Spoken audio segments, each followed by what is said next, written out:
잘 오셨습니까? 네. 행복하세요? 네. 평안하세요? 네. 괴로운 분 없습니까? 없습니다. 없습니까? 네. 다 평안합니까? 네. 감사합니다. 예, 마음이 편안해야 세상이 편하지. 세상이 다 편해도 내 마음이 안 편하면 괴로운 인생을 사는 거니까. 어쨌든 우리의 마음에 평안이 있기를 바랍니다. 저도 항상 평안이 있는 것만은 아니더라고요. 어떤 때는 먹구름이 확 덮칠 때가 있습니다. 제가 예수님을 몰라서도 아니고요. 안 믿어서도 아니고요. 기도를 안 해서도 아니에요. 근데 때로는 마음에 어두움이 확 낄 때가 있어요. 평안이 없을 때가 있어요. 힘들 때가 있죠. 그럴 때는 어떻게 생각해야 되느냐. 맑은 하늘에도 구름이 끼거나 비가 오거나 천둥이 치거나 어떤 햇빛을 가리는 사건들이 지나갈 수 있을까요? 예, 그렇습니다. 그래서 항상 구름 뒤에 태양은 항상 여전히 그 자리에 그 시간에 있다는 거. 그걸 우리가 잊어버리면 안 될 것 같아요. 우리는 때로는 이제 우리의 어떤 기분이나 어떤 느낌의 신앙을 하면 막 기분이 우울하고 불안하고 또 뭔가 죄책감이 들고 뭐 후회가 생기고 뭐 자신감을 잃어가고 내가 이 모양이니까 하나님 나를 버리셨나 혹은 이런 하늘과의 교통이 끊어지는 것 같은 느낌. 항상 내 마음에 희망과 기쁨과 어떤 믿음의 빛이 비치고 있다가 이것이 때로는 딱 닫혀지는 보이지 않는 깜깜한 경험. 그런 거 할 수 있습니다. 이런 거 누가 갖다 주는지 아세요? 이런 거 사탄이 갖다 줍니다. 어떤 사건을 만들어 가든지 아니면 우리의 마음의 가장 약한 부분을 건드려서 우울증을 재발시키든지 우리의 마음에 어떤 불안증을 다시 일으키든지 그래가지고 늘 하늘과 교통하고 하늘이 주시는 그 평화와 그 충만을 누리고 살던 사람들에게도 어떤 때는 그 줄이 딱 끊어지는 것 같은 전기가 나가는 것 같은 깜깜함 이런 게 있어요. 이럴 때에 우리는 믿음이 필요합니다. 믿음이 필요하죠. 그래서 때로는 사탄은 우리를 하나님을 보지 못하도록 하기 위해서 고난으로 시련으로 질병으로 또 마음의 우울증으로 불안증으로 우리의 몸을 병들게 해서 하나님 떠나도록 이렇게 사단은 끊임없이 우리의 마음의 시선을 자기에게로 돌려서 자기 연민에 빠지고 희망 없는 절망스러운 자신을 보게 하고 세상을 보게 하는 이런 깜깜한 흑암으로 우리를 사로잡아 갈 때가 있어요. 사단은 우리를 가장 절망적인 상태로 끌어가기 위해서 자신의 죄된 모습과 연약한 모습과 절망적인 모습을 보게 해서 우리를 그냥 하나님에 대한 믿음을 포기해 버리도록 하는 데까지 사단은 여러 가지 방법으로 공격해 들어옵니다. 우리가 사단이 들어오는 길을 모르면요 순간순간 먹혀버려요. 좌절해버려요. 근데 아직은 우리가 이런 세상에 살고 있고 또 이러한 일들이 하나님 쪽에서는 이미 허락되어 있고 여기서 우리가 어떻게 믿음의 선한 싸움을 통해서 믿음으로 그 시련을 이기고 딛고 일어나는가를 하나님은 보시기를 원하십니다. 그래서 이럴 때에 가장 절망적일 때에 희망이 없어 보일 그때에 하나님이 나와 함께 하신다는 어떤 흔적도 느끼지 못하고 경험하지 못할 때 이럴 때야말로 우리에게 필요한 건 믿음입니다. 믿음. 이런 과정 속에서 이런 시련 속에서 우리가 정말 변함이 없는 그 하나님의 사랑 절대로 변하지 않는 그분 회전하는 그림자도 없으신 그분 한결같이 우리를 사랑하시고 우리를 돕고 계시는 그분의 사랑을 우리가 진정으로 믿고 있는가? 예수 그리스도께서 죄인을 위하여 십자가에 돌아가시고 우리 죄인을 지금도 부르시고 죄로부터 구원해 주시려고 죄의 종이 되어 있는 우리를 불쌍히 여기시고 동정심을 가지고 우리를 죄로부터 구해 주시려고 구원의 손길을 펴고 계시는 그분을 우리가 어떤 상황에서도 믿고 있는가? 그 믿음을 하나님은 우리에게서 보시기를 원하십니다. 그 믿음을 보실 때에 그분은 가장 기뻐하시는 것이에요. 그래서 우리는 우리의 상태를 보지 말고 하나님이 늘 우리를 구원하시는 작업, 죄로 인하여 우리가 죽게 된 우리 사망의 늪에 우리가 빠져서 스스로 헤어나올 수 없는 우리의 상태를 너무나 잘 아시는 그분이 우리를 건져주시려고 손 내밀고 계신다는 그 사실을 여러분 믿음으로 깨닫게 되기를 바랍니다. 그 믿음이 그분의 손을 잡게 될 것입니다. 그리고 그 믿음이 그분의 손을 잡고 한번 일어나 보세요. 그분의 손을 잡고 그분이 끌어가는 대로 한번 일어나려고 한번 해보세요. 그 어두움이 구름이 태양을 덮고 있던 구름이 그치기 시작할 겁니다.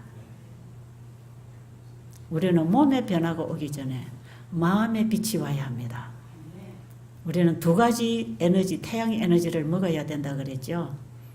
우리가 식물성을 먹으면서 태양 에너지를 먹는 것이고 하나님의 말씀을 먹으면서 우리가 예수님 안에 있는 의의 태양을 먹는 것입니다. 이 두 가지 태양, 이 에너지를 받고 우리가 다시 일어나게 돼 있어요. 우리의 도움이 어디서 오는지 아세요? 우리의 도움이 어디서 옵니까? 시편에 보면 우리의 도움이 어디서 올고 천지를 지으신 하나님께로라. 우리의 도움이 하나님께로부터 오는 줄 아십니까? 어떤 하나님? 천지를 지으신 하나님. 그 누굽니까? 창조주이십니다. 창조주, 우리를 만드신 분, 우리를 창조하신 분, 우리를 만드신 분보다 우리를 잘 아시는 분이 어디 있겠습니까? 죄가 들어온 이후에 죄의 그 속성을 가지고 태어난 우리를 그분보다 더 잘 아시는 분이 어디 있겠습니까? 우리를 태어나게 하신 분, 우리를 살게 하시는 그분보다 우리를 더 잘 아시는 분이 어디 있겠어요?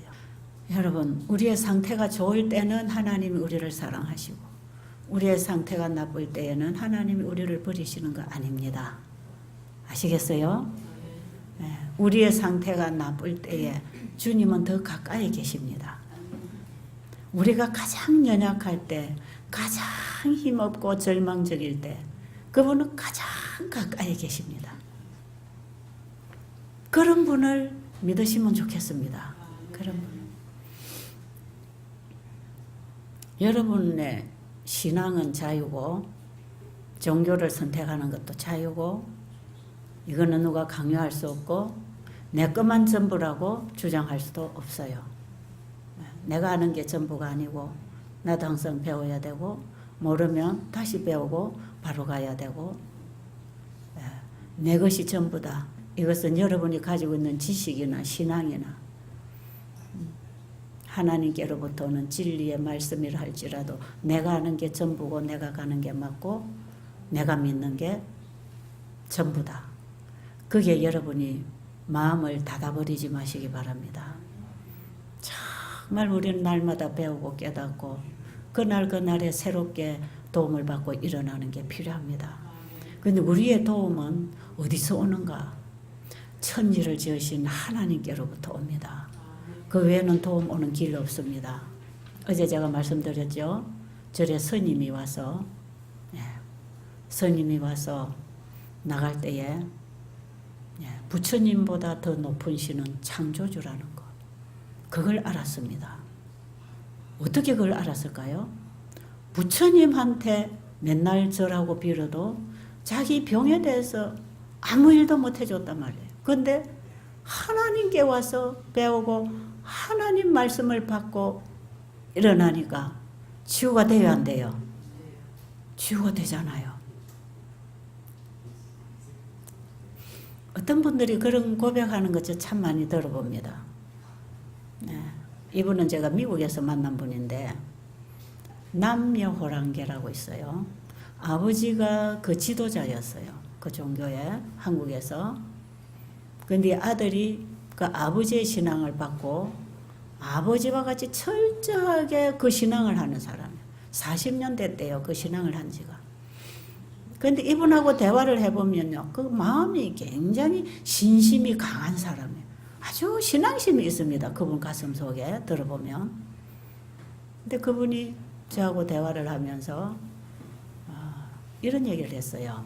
근데 그분이 자기 형제가 미국에 살았어요. 제가 그 집에 이제 자주 가는 집이에요. 미국에 자기 형제 집에 이제 한국에서 미국에 이제 온 거죠. 형님 집에.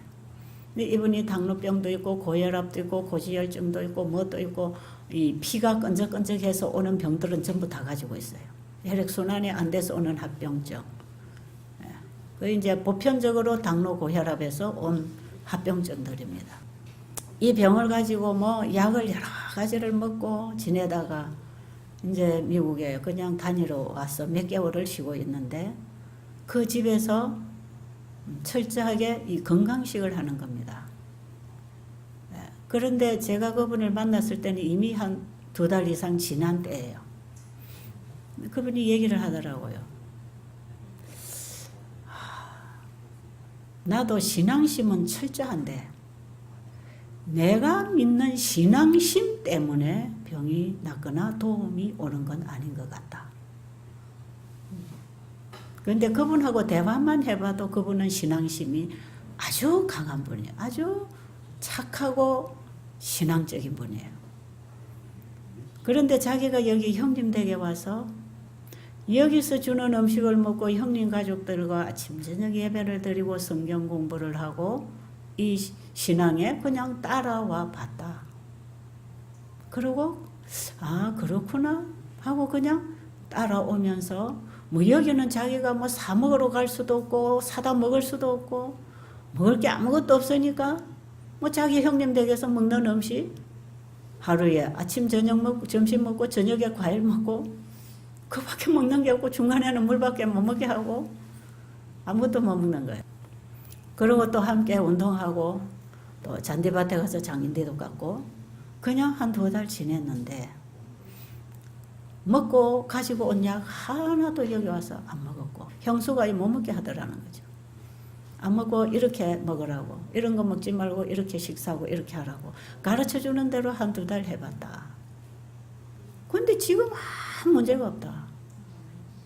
이제 한국에 가서 검사 받아볼 일만 남았는데 당도 정상이고 혈압도 정상이고 뭐 모든 게 다 아무 문제가 없다. 그러면서 그분이 하시는 말씀이 도움을 주시는 신이 분명히 있다는 걸 알았다. 아무 신이나 믿었다고 도움이 오는 게 아니고 실제로 사람에게 도움을 주시는 분이 있다는 걸 알았다. 내가 40년 동안 그 신앙을 했는데도 전혀 내 일상적인 생활에 도움은 되지 않았다. 그런데 나는 철저하게 내 마음에 어떤 신에 대한 믿음은 정말 내가 지켰다. 이제 그거는 신념이라고 하는 것입니다. 신념. 주로 이제 이 우상 종교는 신념입니다. 그런데 하나님 믿는 신앙은 신념하고 다른 것입니다. 그런데 오늘날 많은 기독교인들이 신념 생활을 하지요. 신앙 생활을 하는 게 아니고. 여러분 뭐 우리가 한 문자로 글자로 따지면 뜻을 우리가 풀면 신념은 뭡니까? 믿을 신의 생각념입니다. 자기 생각을 믿는 거죠. 대부분 사람들이 자기 생각에 어떤 믿음의 주체가 있습니다. 그래서 자기 생각을 철저히 믿는 거죠. 나는 이런 신을 믿고 있어. 나는 믿고 있어. 자기가 누군가를 믿고 있다고 하는 그 자기 생각에 대한 신념, 신앙이 철저한 거죠. 자기 생각을 믿는 게 신념입니다. 그런데 성경에 보면 하나님의 생각과 우리의 생각은 다르다고 했지요. 이사야 55장에 보면 하늘과 땅이 먼 것 같이 하나님의 생각과 우리의 생각은 너무나 거리가 멀다는 겁니다. 그런데 우리는 주로 하나님을 믿는다면서 자기 생각의 하나님을 또 믿고 있죠. 부처님이 아니라도 어떤 대상이라도 그게 설령 우리가 성경의 하나님이라 할지라도 자기가 알고 있는 그 하나님 그냥 믿고 있다고 생각하는 자기의 생각, 그래서 확신 가지 못해 확실하게 믿어, 그래서 믿습니다 하는 고백을 자주 하죠. 그거는 우리의 신앙에 도움 안 됩니다. 믿습니다 하는 고백 하나도 안 해도 믿음이 생겨야 됩니다. 상대를 알면 믿음이 생기는 거죠. 그래서 믿음은 상대가 주는 거기 때문에 내가만 믿습니다 하고 고백할 필요는 없습니다. 우리 하나님 믿는 신앙은 그런 게 아니죠. 창조주를 믿는 신앙은 그런 게 아니에요. 자, 그렇다면 신앙이라고 하는 건 뭡니까? 신앙? 꽃 같은 믿을 신이에요. 근데 자기 생각을 믿는 게 신념이라면 어떤 대상을 믿는 거죠. 대상. 그 대상이 누구냐에 따라서 자기를 온전히 맡기고 의뢰하고 신뢰할 수 있는 그 믿음이 생기죠. 내 자신을, 내 인생을, 내 모든 생사를 맡길 수 있는 신이 누굴까요? 창조주밖에 없어요. 창조주를 알 때는 그 신앙이 생깁니다. 그래서 믿을 신에 의뢰할 앙 아닙니까? 의뢰할 신앙, 의뢰, 맡겼다. 다 내려놨다. 예수님이 내게 와서 다 내려놔라. 내려놓는 신앙. 이는 신념이 아닙니다. 신념은 믿는다고 고백은 했지만 여전히 자기 고민과 자기 불안과 자기 문제는 자기가 안고 있는 거죠. 왜? 맡기지 않았기 때문에. 그분을 신뢰하지 못하기 때문에. 그래서 자기 생각을 가지고 신념을 가지고 있는 분들은 늘 불안합니다. 그리고 무거운 짐을 지고 있어야 합니다. 그런데 하나님 창조주를 아는 그 신앙은요, 내 모든 문제를 맡길 수 있습니다. 네. 왜요? 그분이 우리를 창조하신 분이고 지금도 우리의 필요를 공급하시는 분이고 지금도 우리 문제를 해결해 주시려고 기다리고 계시는 분이기 때문에 네가 하려고 하지 말고 내게다 제발 좀 맡겨라. 내가 해결해 줄게. 그게 그분의 말씀을 믿고 맡기는 게 신앙입니다. 그래서 우리가 창조주를 믿는 참된 기독교 신앙은요, 맡기는 믿음입니다. 맡기는 믿음. 신뢰하는 믿음. 완전히 의뢰하는 믿음. 내가 바로 서 있으면서 조금 기대했다가 넘어지려고 하면 바로 내가 서버리는. 그래서 조금 기대해볼까? 조금 기대해볼까? 기대고 있다가 어려운 일 생기면 내가 번떡 내가 일어나는 것. 그런 게 아니고요. 기대고 있다가 상대가 없어지면 내가 넘어질 수 있을 만큼 나를 던져야 됩니다. 내 모든 걸 던져야 됩니다. 그런데 사람에게는 이렇게 하면 안 됩니다. 사람은 내가 기대고 있다가 이 사람이 나가도 내가 안 넘어질 만큼 중심을 잡아야 되지요. 사람하고의 관계는 내 중심을 잡아야 됩니다. 사람에게는 전폭적으로 의뢰하면 안 됩니다. 왜요? 사람은 우리가 의뢰할 만한 대상이 아니기 때문에. 이것은 부부 관계라도 그렇습니다. 부모 자식 관계라도 그렇습니다. 교우와 목회자의 성도 목회자 사이에도 그렇습니다. 사람은 연약합니다. 그렇기 때문에 사람을 너무 이렇게 기대고 있다가 이 사람이 그냥 잘못되거나 빠져나가 버리면 그냥 주저앉아 버리는 그런 관계는 잘못된 관계입니다. 사람하고는 그렇게 하면 안 돼요. 사람은 필요할 때 이렇게 우리가 서로 협력을 하고 돕고 서로 힘을 모아서 받쳐주고 서로 세워주면서 일을 하다가도 상대가 잘못되면 혼자라도 바로 서서 그럴 수 있는 그 정도로의 협력 관계가 이루어져야 되고, 하나님과 우리의 관계는 하나님이라는 분이 빠져나가면 내가 그 자리에 아무것도 할 수 없는 상태로 그분을 의지해야 됩니다. 그렇게 신뢰하는 것이에요. 그래서 하나님 아니면 나는 금방 쓰러진다는 거, 내 스스로는 아무것도 할 수 없다는 그런 믿음은 나를 온전히 그분에게 맡길 수 있는 믿음이고, 그분은 절대로 나를 지켜주시는 분으로서 나를 떠나지 않는 분입니다. 아시겠습니까? 절대로 그분은 나 혼자서 기대고 있는 나를 버리고 쓰러져서 일어나지 못하도록 내버려 두고 다른 쪽으로 가시는 분도 아니고, 관심을 거두시는 분도 아니고, 도움의 손길을 거두드리는 분도 아닙니다. 그분 우리를 끝까지 지켜주시려고 합니다. 끝까지 우리를 보호하시고 지키시고 인도하시려고 하는 분이단 말이에요. 여러분, 이 맡긴다는 것이 바로 그 믿음 관계에서 오는 것인데, 우리가 하나님께 전폭적으로 나를 맡기지 못하는 것은 전폭적으로 그분을 믿지 못하고 있는 것입니다. 과연 저는 이런 믿음을 가지고 살고 있는가? 제가 제 자신을 자주 한번 살펴봅니다. 제가 오늘 아침에도 3시쯤 돼서 일어나서 창문을 열어놓고 하늘을 바라보면서, 제 눈에는 잘 안 보이고 깜깜하지만 하늘을 향해서 고개를 들고, 주님, 제 스스로는 아무것도 할 수 없습니다. 오늘도 제 모든 것을 주님께 드립니다.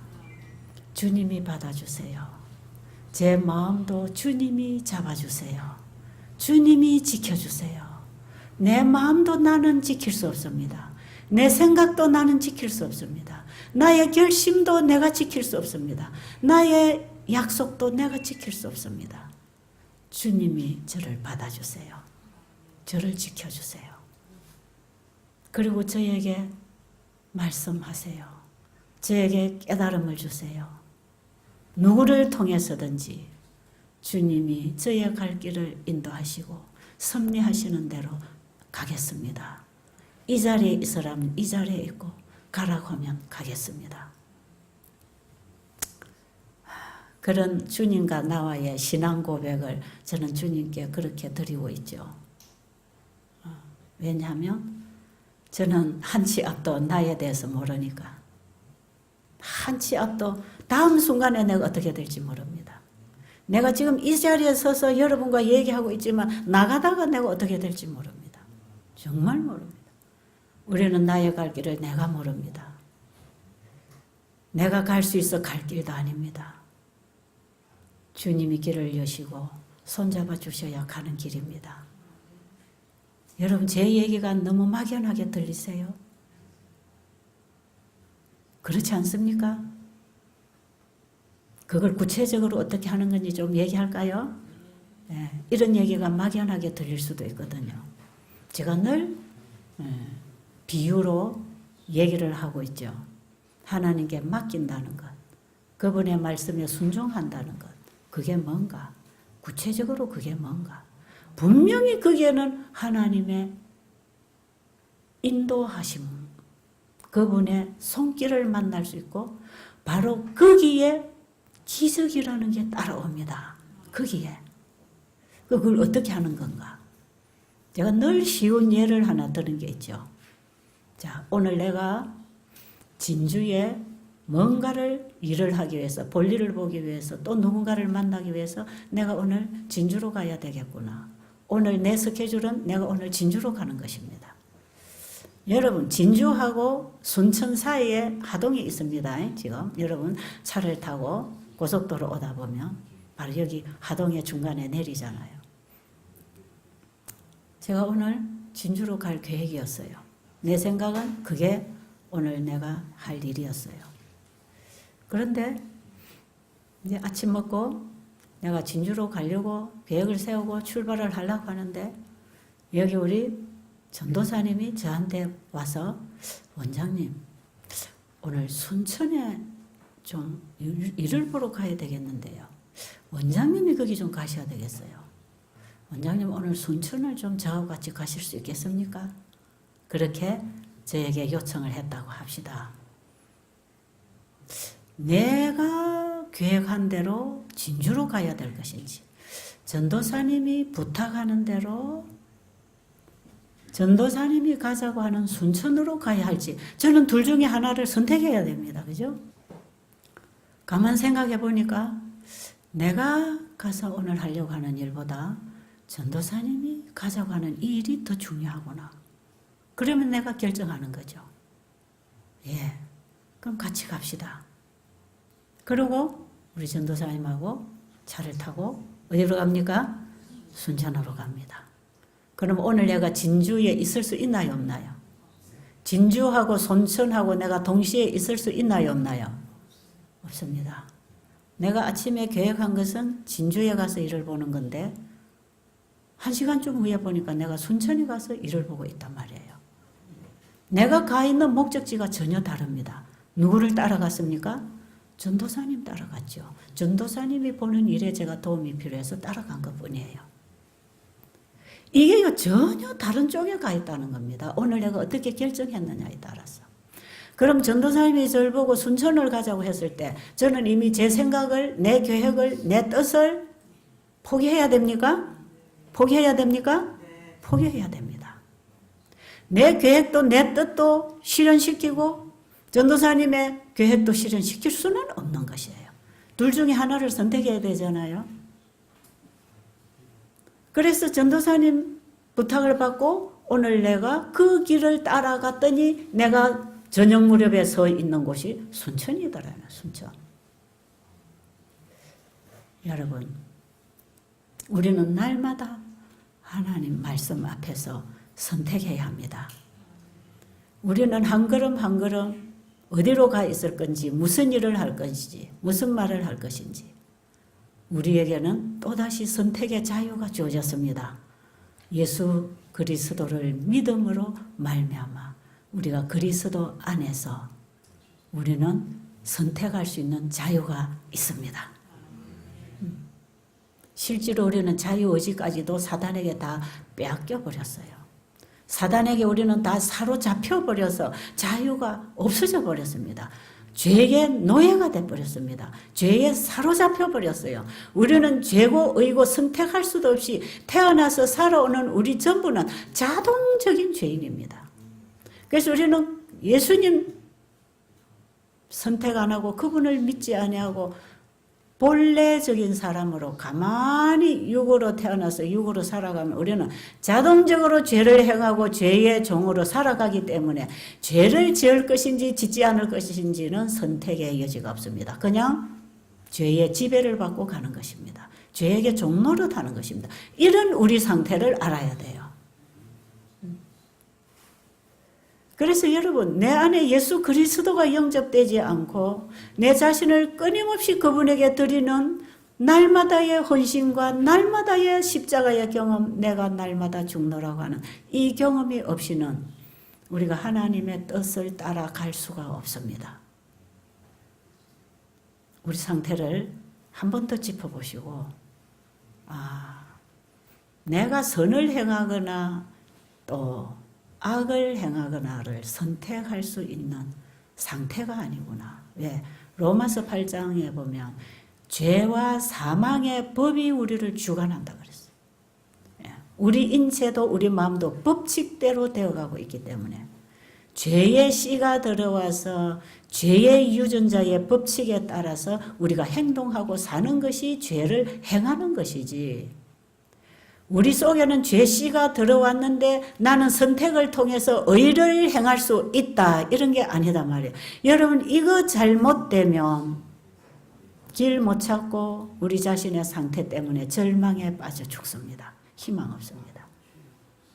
아담 안에서 모든 사람이 다 죽은 것 같이 예수 그리스도 안에서 모든 사람이 삶을 얻으리라. 로마서 5장 12절에 보면 우리가 아담아면에서 다 죽었기 때문에 우리가 죄를 짓지 아니했을지라도 죄를 지은 것 같이 우리는 이미 사망에 이르렀다는 것입니다. 자, 그러니까 지금 우리는 선을 선택할 여지가 없습니다. 왜요? 사단에게 사로잡혀서 자유를 잃어버렸어. 그래서 자유의지를 우리는 상실해버렸습니다. 그냥 종입니다. 그냥 사로잡혔습니다. 죄에게 묶여 있습니다. 절대로 의를 행할 수 없습니다. 죄의 법이 우리를 사로잡아서 내가 원하는 선은 할 수 없고 죄의 아래로 나를 사로잡아가는 이 죄의 종이 돼버린 것입니다. 우리가 그런 상태 아닌가요? 그래서 우리는 본성적인 죄인 아닙니까? 본성적인 죄인이죠. 그렇기 때문에 누가 필요합니까? 예수 그리스도가 필요해서 그분을 믿음으로 말미암아 거듭나야 합니다. 거듭나야 합니다. 다시 나야 합니다. 새 마음을 받아야 합니다. 본래 육으로 태어난 내 마음은 악합니다. 그러나 우리 속에 그 선한 양심이 있어서 때로는 투정을 하지만 그 양심 가지고는 죄를 이길 수 없습니다. 죄를 짓고 죄에게 상처받고 그 양심이 더 약해집니다. 더 무뎌집니다. 그것은 스스로 힘쓸 수 없습니다. 죄의 법이 우리를 주관하고 있기 때문에 양심도 짓밟힘을 당하고 있습니다. 그래서 우리가 본성적으로 가지고는 착한 양심으로 죄를 이길 수 없습니다. 죄를 선택할까 선을 선택할까 한참 마음에서 싸우다 보면 반드시 죄를 선택해버려요. 예수 그리스도 없이는 불가능입니다. 아십니까? 화를 낼까 말까, 이거 좀 갚아줄까 말까, 화가 지금 나는데 좀 참아줄까, 아마 한 번은 참았을 거예요. 또 한 번 더 참았어요. 또 더 참으려니까 속에서 그냥 화닥지가 나요. 이게 봐, 한 번 참아줬더니 또 두 번 참았더니 또 참았더니 이거 그래가지고 어떻게 되는지 아세요? 와르륵 다 나옵니다. 그동안에 참았던 거 한꺼번에 폭발하면 무섭지요. 우리는 참아서 되는 존재도 아닙니다. 참한 거 모아놨다가 한꺼번에 나옵니다. 이거 자꾸 갖다 먹으면 속에서 병이 듭니다. 이거 나중에 한꺼번에 풀어내면요 깨집니다. 관계 다 깨지고 병듭니다. 이거는 자기가 스스로 참을 수 있는 인간이 아니에요. 우리는 참았다고 되는 것이 아니고 행하려고 행해지는 것도 아닙니다. 죄의 씨가 들어와서 살아 역사하기 때문에, 죄의 법이, 죄의 유전자가 살아 역사하기 때문에 우리의 말과 생각과 행동은 죄를 행하는 것이기 때문에, 우리가 본성적으로 받아 태어난 죄는 그거는 죄가 아니고 내가 행한 것만 죄이기 때문에 죄를 선택 안 하고 죄를 이기고 죄로부터 우리가 벗어나면 된다. 이렇게 가르치는 것은 철저한 행위신앙을 가르치는 것입니다. 내 스스로 의를 선택해서 의를 행할 수 있다고 하는 철저한 행위신앙입니다. 우리는 이미 아담 안에서 죽은 사람들입니다. 선택의 여지가 없는 사람들입니다. 그리스도가 오셔서 새 씨를 넣어서 새 생명을 넣어서 새 사람으로 일으켜주지 않으면 우리 스스로는 의의 길을 갈 수가 없습니다. 주님의 음성에 따라 선택할 수 있는 자유의지도 없습니다. 그거 인정하시겠습니까? 그런데 주님은 그런 우리를 아시기 때문에 우리가 부모로부터 혈통으로 본성적으로 우리가 죄에 잉태되고 죄에서 태어나서 본질적인 죄인이기 때문에 로마서 3장에 나오듯이 우리는 본성적인 죄인이기 때문에 율법을 행해서 어렵게 될 자가 없다. 오직 하나님이 한 몸을 예비해서 우리에게 주셨는데 예수 그리스도를 믿음으로 말미암아서만 의롭게 될 수 있다. 바로 그게 복음입니다. 여러분, 우리의 상태를 보고 너무 절망을 하지 마세요. 너무 내 상태, 안 되는 내 상태, 안 돼 있는 내 모습. 저도 한동안 제 모습을 보고 얼마나 절망했는지 몰라요. 저는 사실은요, 복음을 안 전하려고 했습니다. 왜? 제가 예수 그리스도를 믿음으로 영접한 뜨거운 변화의 경험도 있고 또 내가 그분을 사랑하는 마음도 있고 제가 진리를 깊이 연구해서 믿음에 의해 복음이 뭔지도 저는 많이 가르쳤고 제가 이론적으로 이해도 하고 있고 바로 이거야 하고 제가 전하는 복음의 주제가 다 믿음으로 말미암아입니다. 이게 우리 몸 인체도 오직 스스로 일하는 게 아니라 그분의 말씀을 받아들임으로 활동하고 일어나는 이 치유 복음도 제가 믿음으로 말미암는 이 의의 원칙에 따라서 계속 가르쳐드리고 복음도 그렇게 전하고 있잖아요. 그런데 내 속에 거하는 어떤 죄가 또 나를 사로잡아 오는 이 처절한 경험을 제가 하면서 전 복음을 이해할 수가 없었어요. 도대체 내가 깨닫고 알고 가는 이 복음은 뭐냐? 왜 이것이 안 될까? 그래서요, 그냥 제가 복음 전하는 일을 안 해야 되겠다는 생각을 했어요.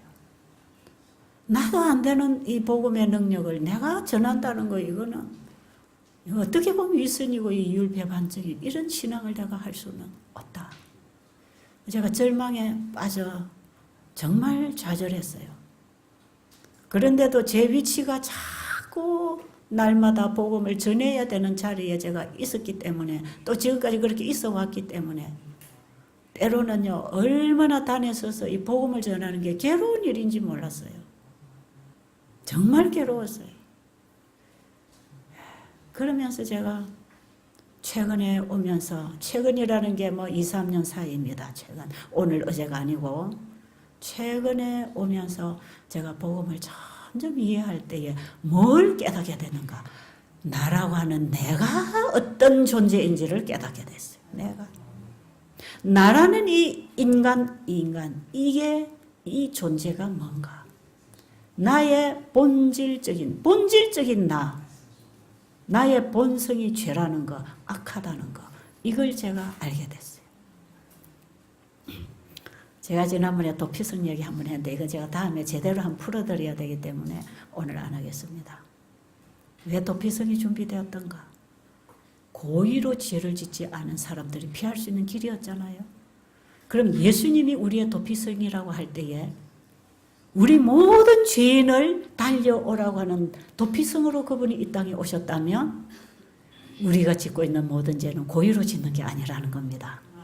여기에 큰 복음이 있습니다. 여기에 영원한 복음이 있습니다, 여러분. 제가 나중에 말씀으로 좀 풀어드리려고 합니다, 이거. 제가 그 복음을 받고 제가 다시 일어났어요. 지난번에 제가 한번 약하게 한번 강의하고 지나간 적이 있어요. 여러분, 도피성 제목 쳐보면 유튜브에 나가 있습니다. 제가 그때 성경으로 짚어가지 않고 그냥 대화를 슬쩍 해 나갔기 때문에 제가 한번 짚어드리려고 그래요. 이 땅에 아담 이후로 태어난 모든 사람들이 짓고 있는 죄는 내가 하고 싶어서 계획적으로 고의적으로 한 게 아니다는 것입니다. 하나님 보실 때. 왜요? 우리의 원 상태를 아시기 때문에. 우리 인간이 태어난 우리의 본성을, 죄된 본성을 그분이 아시기 때문에 우리가 행하고 짓는 이 죄까지, 우리 속에 거하는 죄 포함해서 우리가 행한 죄까지 이게 내가 원하는 게 아니고 죄가 나를 사로잡아 엎어뜨려서 내가 거기 피해를 당하고 있다는 걸 아십니다, 하나님은. 우리는 죄의 피해자들입니다. 죄는 내 거 아닙니다. 그렇기 때문에 내가 계획적으로 죄를 짓는 거 아닙니다. 계획적으로 미워하는 거 아닙니다. 정말 남편이 배기 싫고 친구가 배기 싫고 누구가 배기 싫고 아내가 배기 싫고 배기 싫은 그 배기 싫은 죄 내 거 아닙니다.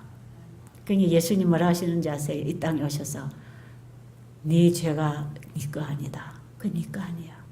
그거 다 사단이 갖다 준 거야. 그러니까 사단이 너를 죄로 꽉 잡고 너는 지금 죄로부터 고통을 당하고 있는 피해자야. 죄로부터 피해를 당하고 있는, 고통당하고 있는 너를 죄로부터 건져주려고 내가 왔어. 그게 예수입니다. 그분이 예수 아닙니까? 자기 백성을 죄로부터 구원할 자. 복음 아니에요? 감사하지 않아요? 나에게 그 죄를 갖다 맡겨라. 나에게 맡겨라. 내가 다 책임졌다. 그리고 내가 다 책임져서 죄를 너희들의 모든 죄를 내가 다 받아가지고 누구에게 돌려주겠다? 다시 사탄에게 돌려줄 것이다. 이것이 예수님의 십자가와 우리를 이끌어 가시는 동행과 마지막 우리의 죄를 도말하시는 그분의 사역입니다. 부르신 그들을 의롭다 하시고 의롭다 하신 그들을 영화롭게 하시는 그분의 구원 사역이 구약 성경의 성소 진리를 통해서 다 청사진을 그려놓은 것입니다. 대제사장이 1년에 한 번씩 지성소에 들어가서 1년 내내 회개하고 죄를 갖다 맡긴 그 죄를 도말해버리는 속죄 사업의 마지막 단계의 사역을 대제사장이 매년마다 하고 있었잖아요. 그 죄를 다 받아가지고 누구에게 갖다 줍니까? 아사셀 염소, 사단을 상징하는 아사셀 염소에게 죄를 다 전가시켜가지고 먼 무인지경으로 보내버립니다. 죄가 역사할 대상이 없는 곳으로 갇혀버렸다면 무저갱으로 갇혀버려. 나중에 천년 후에 심판받습니다. 무저갱에 갇히는 거죠. 사단을 혼자 아무 활동할 수 없는 존재로 죄를 지고 스스로 고통당하다가 지가 만들어낸 죄를 지가 받아가지고 지다가 나중에 사탄은 죄를 멸하실 때 완전히 소멸됩니다. 재림 후에 천년 후에 요한계시록에 보면 바로 의인들만 부활하는 게 아니고 나중에 두 번째 부활에 죄인들 부활시켜가지고 죄의 장본인하고 같이 영원한 소멸하는 불, 영영한 불, 다 태우기까지는 꺼지지 않는 영영한 불을 내려서 완전히 소멸시켜 소독해버리고 죄는 영원히 끝내버리는 구속 사업을 마치게 되는 사역이 예수님을 통해서 일어날 것이에요. 여러분 지금 우리가 가지고 있는 죄는 내 거 아닙니다. 누가 줬다? 죄의 주인은 사탄입니다. 죄를 가지고 들어온 장본인 사탄입니다. 사탄의 속에 죄가 들어오고 역사해서 오늘날 우리가 그에게 속아서 피해를 당하고 있습니다. 우리가 행하는 죄는 내 행위가 아니고 죄가 주는 행위입니다. 그러니까 공의로우신 하나님께서는 그걸 나에게 책임을 물지 않습니다. 그건 네 거 아니니까 나에게다 갖다 다오. 여러분 예수님께로 가시겠습니까? 예수님께로 달려가시겠습니까? 예수님은 하나님의 율법을 범하여 영원한 죽음 두 번째 사망을 당할 우리 인간들에게 예수님은 도피성으로 기다리고 계십니다.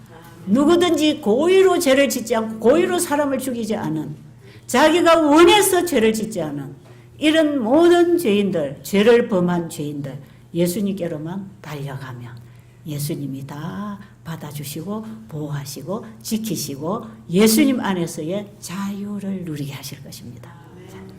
그래서 도피성에 들어간 사람도요. 자기가 도피성 안에서 살지 않고 도피성 바깥으로 스스로 나가면요. 바깥에 살인자가 기다리고 있다가 바로 죽이는 거예요. 그러니까 우리는 예수님 안으로 피했다면 끝까지 예수님 안에서 죄를 그분이 받아서 완전히 죄를 도말해서 죄 장본인에게 넘겨서 끝내줄 때까지 우리는 예수님 안에 있어야 된다 이 말이에요. 너희가 내 안에 내 말이 너희 안에 거하면 모든 것을 이루어 주신다고 약속하시지 않습니까? 그분 밖에 나오면 또 죄가 나를 사로잡아 간단 말이에요. 예수님 안에서만 안전합니다. 예수님 안이 도피성입니다. 그런데 옛날에 그 사람들이요 도피성으로 피했다가 또 슬그머니 바깥으로 나가보는 모양이에요. 나가면 바로 밖에서 나오기만 하면은 죽이기 위해서 살인자들이 기다리고 있다는 거예요. 여러분 우리가 예수님 바깥에만 나오면 뭐가 기다리고 있죠? 죄가 우리를 사로잡아 가려고 기다리고 있습니다. 가장 안전한 안식처는 예수님입니다. 그 예수님. 그래서 저는요 내 자신의 상태 아직도 예수님이 죄를 도말해버리는 사역을 끝내지 않고 계시기 때문에 아직도 우리 안에 우리 속에 거하는 죄 아직도 올라오고 있습니다. 우리를 완전한 품성으로 인쳐서 이제는 구속사업이 마감된 사역이 아직도 이루어지지 않았기 때문에 우리 안에는 아직도 여전히 육의 법이 우리 안에서 움틀거리고 있지만 내가 생각한 대로 내가 원하는 대로 내가 가고 싶은 곳으로 가지 말고 이제는 정말 주님이 말씀하시는 주님이 인도하시는 그쪽으로 우리가 날마다 선택할 수 있는 자유의 상태가 됐단 말이에요. 우리는 예수 그리스도 안에서 참된 자유를 누리지만 아직도 죄의 유혹에서 벗어난 상태는 아니다 이 말이에요. 왜? 아직도 우리가 이 땅에 살고 있기 때문에 아직도 죄의 법이 주관하는 육신 속에 우리가 살고 있기 때문에 우리가 아무리 영으로 성령으로 거듭나도 아직도 우리는 육신을 가지고 있기 때문에 죄의 법의 지배를 받을 수 있는 환경 속에 우리가 있기 때문에 아직도 우리는 나는 죄를 짓지 않는다는 둥, 나는 완전하다는 둥, 나는 의롭다는 둥, 나는 성령 받고 거듭났다는 둥, 이런 얘기들을 우리는 함부로 할 수 없는 상태. 사도 바울이 신앙의 경지에 들어가서 한 고백이 뭡니까? 나는 죄인 중에 괴수라. 십자가 외에는 자랑할 게 없다. 그래서 우리는 처음부터 끝까지 예수님 안에서만 가능하기 때문에 예수님 붙잡아야 됩니다. 그 예수님께 나를 온전히 맡기는 신앙을 해야 된다 이 말이에요. 신앙. 나를 그분에게 맡겨야 합니다. 나를 그분에게 맡기고 그분이 주시는 보호 안에서의 자유.